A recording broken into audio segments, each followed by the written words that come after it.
Okay, breakups. They're rough, like really rough. Yeah. I think we can all agree on that. And anyone listening's probably been through at least one. So today we're going deep into like the science behind all those feelings. Okay, cool. Yeah. So we've got this psychology lecture, right? Uh-huh. It explains why breakups hurt so badly. Okay. Like really breaks it down.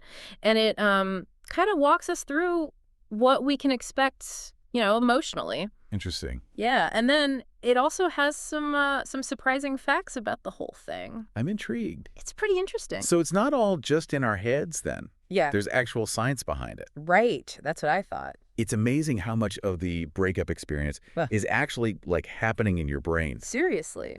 We tend to think of it as purely emotional, but there are like actual biochemical things going on that cause those intense feelings. So you're telling me it's not just me being dramatic? There's actually like a scientific reason I feel like I'm going through withdrawal. It's not dramatic at all. Okay, good.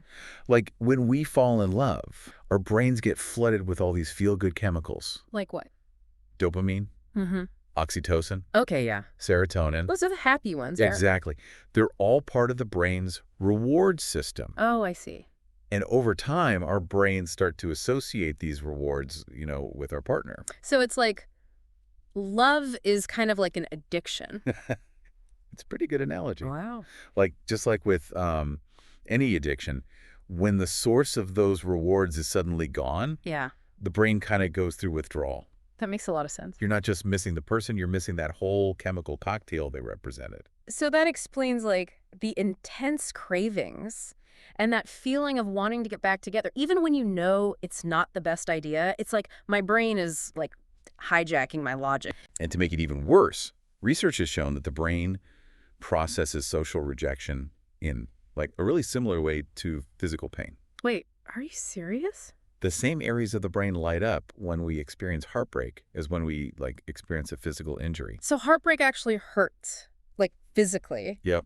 Wow. And that's why it can feel so overwhelming. Your brain is basically experiencing it as like a threat to your survival. Oh, wow. And then on top of all that, there's also attachment theory, Right. which basically says we're wired for connection as humans, Yeah, yeah. And when those bonds are broken, it messes with our whole sense of security. It's like suddenly the ground feels shaky beneath you. Exactly. You mentioned attachment theory. Could you maybe explain that a bit more? I feel like I've heard of it, but I'm not sure I totally get it. Sure. So John Bowlby, the guy who developed attachment theory, he said that our early relationships, especially with our parents or caregivers, the main people who take care of us, Yeah. they kind of shape how we form bonds with other people throughout our lives. Interesting. Those bonds become like blueprints for love and connection. Huh. And there are different attachment styles, right? Mm-hmm. And those styles can play a huge role in how we experience and cope with breakups. Like how? Well, for example, someone with a secure attachment style might feel sadness and grief, but they're generally able to process those emotions and move on in a healthy way. That makes sense. But someone with an anxious attachment style might experience more intense anxiety, fear of abandonment, and have a really hard time letting go. Wow, that makes so much sense.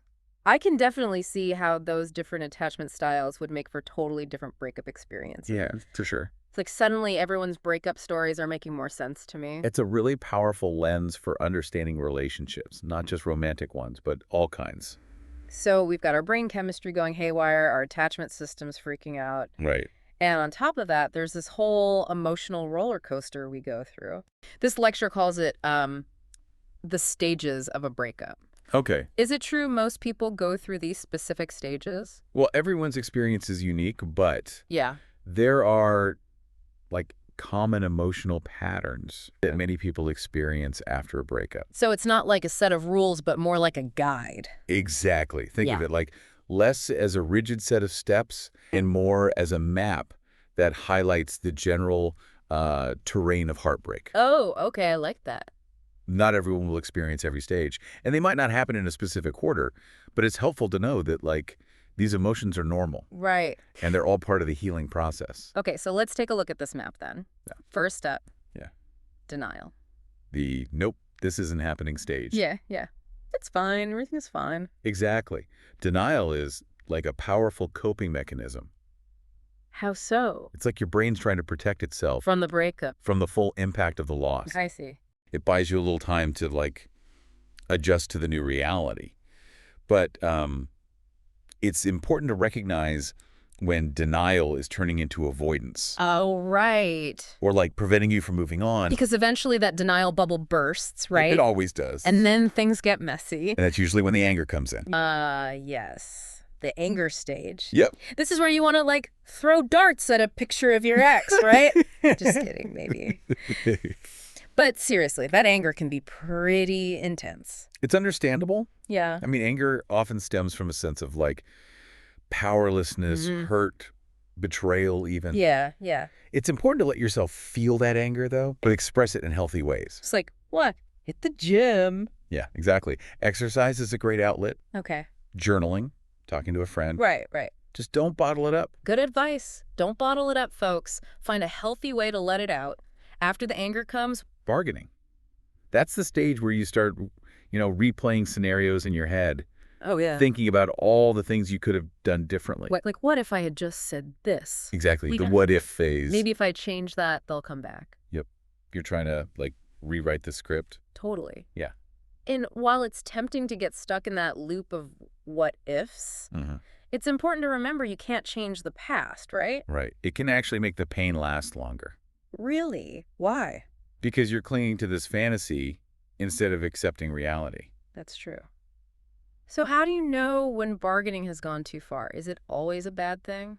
It's about recognizing when it's not helping you anymore. No. If you're constantly replaying scenarios and blaming yourself, Yeah. it's time to shift your focus to the present Okay. and to what you can actually control. Right. Sometimes letting go is the healthiest choice, even if it's the hardest. And then we hit the stage that everyone dreads. Uh-oh. The big D depression. This is where the weight of the loss really hits you. It's not just sadness. Right. It's this feeling of, like, emptiness and hopelessness. It's super common, though, depression after a breakup. Okay. It's important to normalize that. I guess so. It's your brain and body processing grief and loss.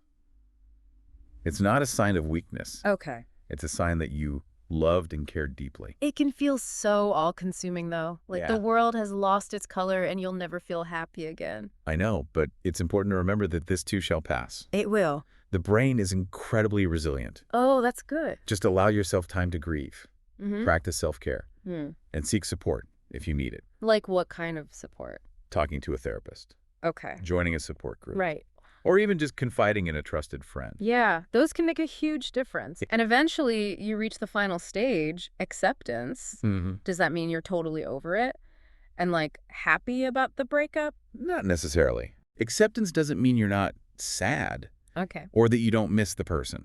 It just means you've come to terms with the reality. Of the breakup. Yeah. You've acknowledged the loss, you've learned from it, and you're ready to start rebuilding your life. Without that person. Right. It's a gradual shift from heartbreak to healing. That actually sounds kind of hopeful. It is. Like, even though breakups are awful, there's light at the end of the tunnel? Exactly. You got it.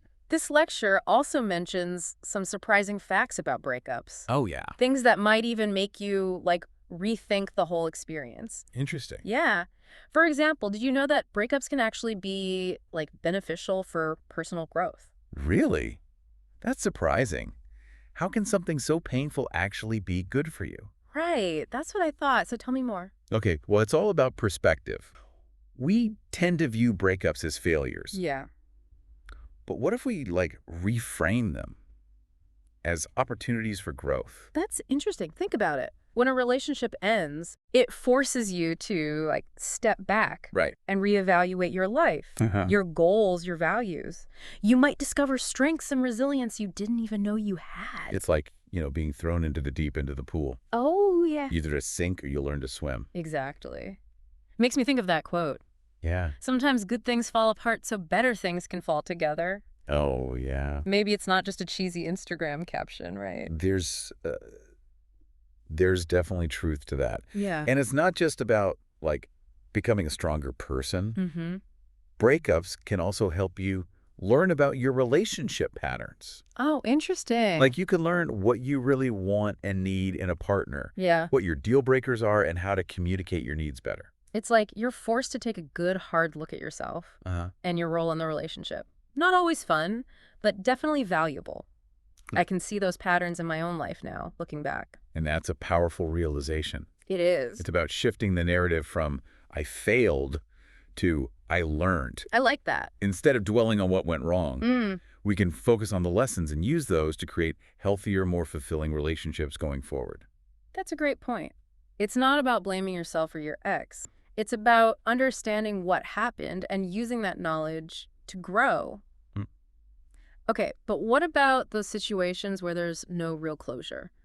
Like when someone just disappears Oh, yeah. without a trace. We've all heard those horror stories about ghosting.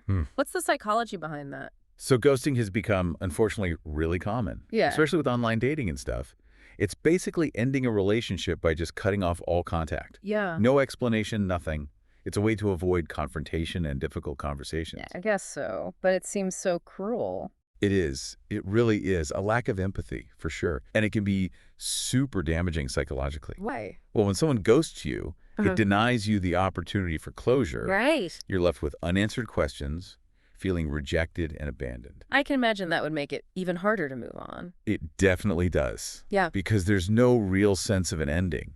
It's just this open wound of confusion and hurt. Okay, ghosting is officially the worst. Can we talk about something a little more hopeful? Sure. Like, how long does it actually take to get over someone? I feel like movies and TV shows always make it seem like you bounce back in a few weeks. Right. But that's not realistic, is it? No, not at all. So how long does it really take? There's no magic formula. I figured. It's different for everyone. Okay. But research suggests that it can take several months, Wow, really? or even up to a year, to fully heal from a significant breakup. So there's rom-com montages where the heartbroken character has a makeover and then is suddenly happy and in love with someone new. Yeah. Total fiction. Pretty much. Real life is messier, and healing takes time. There will be good days and bad days. That's true. It's all part of it. Okay. So what can people do to help themselves heal? Is there anything that can, like, speed up the process or make it easier?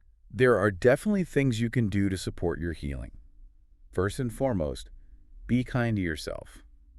That's good advice. Don't judge yourself for feeling sad, angry, confused. So no comparing yourself to other people. No? Or beating yourself up for not being over it yet. Exactly. Everyone heals at their own pace. Okay, good to know. What else? Focus on self-care. Things like getting enough sleep, eating healthy foods, exercising, spending time in nature. Those are all good things. They can do wonders for your mental and emotional well-being. And I'm guessing being around supportive people is important too. Absolutely. Yeah. Talk to friends and family members who care about you. And don't be afraid to reach out for professional help if you're struggling. It can be tough to admit you need help, but I guess sometimes that's the bravest thing you can do. You got it. There's no shame in seeking support, especially during a tough time. What are some signs that someone might benefit from therapy after a breakup? If you're finding it hard to function in your daily life, Okay. if you're withdrawing from social activities, if you're experiencing changes in your sleep or appetite, or if you're having thoughts of self-harm, those are all red flags. So basically, pay attention to your body and mind. Yeah. And trust your gut if something feels off. Don't try to tough it out alone. Exactly. And remember, healing is not linear. There will be ups and downs, good days, and bad days. That's reassuring. Just be patient with yourself and celebrate the small victories. I like that. Celebrate the small victories. It's so easy to focus on the big picture of heartbreak, but those little moments of progress are what keep you going. Absolutely. Yeah. Notice those moments when you feel a glimmer of hope, when you laugh a little easier, when you realize you've gone a whole day without thinking about your ex. Yeah. Those are all signs that you're moving in the right direction. Yeah. It's like training your brain to focus on the positive Exactly. instead of dwelling on the negative. That's a good way to put it. So as we wrap up this deep dive into breakup psychology, what are some key takeaways you hope our listener will remember? Well, first and foremost, remember that you're not alone. Millions of people have gone through breakups, and it's a universal human experience. There's a reason it hurts so much, and it's okay to feel all the feels. Don't judge yourself, and allow yourself time to grieve. And remember that healing takes time. There's no need to rush it or compare yourself to others. Just be patient and celebrate those small victories. Yeah, and most importantly, remember that breakups, while painful, can be incredible catalysts for growth and positive change. Embrace the opportunity to learn more about yourself, to redefine your priorities, and to create a life that truly aligns with who you are. It's like that old saying, when one door closes, another one opens. Maybe a breakup is just the universe's way of making space for something even better. Exactly. It's a chance to write a new chapter, one that's filled with self-love, resilience, and the potential for amazing new beginnings. I love that. We're ending on a note of hope and possibility. That's exactly what I want our listener to take away from this conversation. Remember, even in the midst of heartbreak, there's always hope for healing and happiness. You are stronger than you think, and you have the power to create a beautiful future for yourself. Thank you so much for sharing your wisdom with us today. This has been a truly insightful and empowering conversation. It was my pleasure. And to our listener, thank you for joining us on this deep dive. We're sending you all the best on your journey of healing and self-discovery.